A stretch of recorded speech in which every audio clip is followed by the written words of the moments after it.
7. It's the second last week. It's the second last week.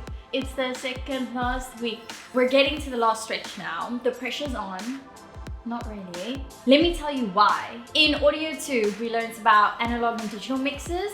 Mixes are pretty intense because it's not just about mixing the sounds, to make it louder or softer. You're literally using like pans, your EQs, and your phantom power, and your channels, and to see, okay, can you hear it on the left hand side and right hand side, and then phantom power you use for certain mics that need it.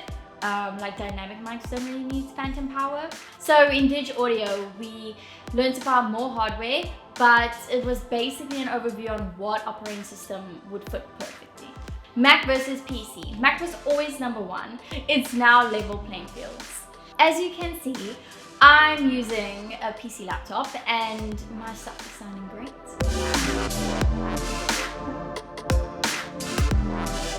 IT, we learned about data compression, and I've come to realize that it's more important than ever. For example, file sizes and management workflow. In the audio industry, waves and AIFFs are massive in file size. Now we're using more compressed files without losing quality, such as MP3 files.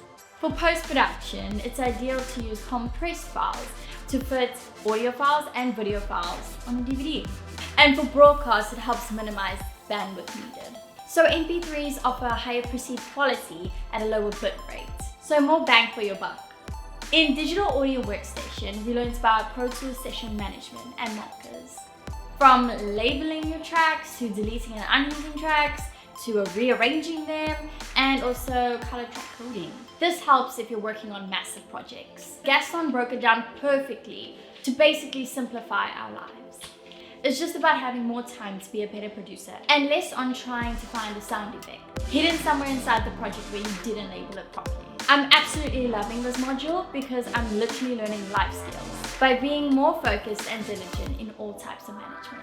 Who would have thought Pro Tools would teach you that?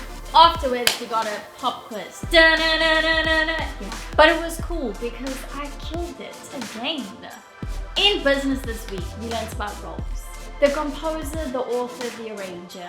So we learned about the 3 performers. So the one that's featured would be like obviously the main performer, so such as Drake. Then you have the non-featured performer, which will be like your session users, like your synths, your guitarists, violinists, so forth. And other would be like Drake featuring Lil Wayne or DJ Khaled or something like that.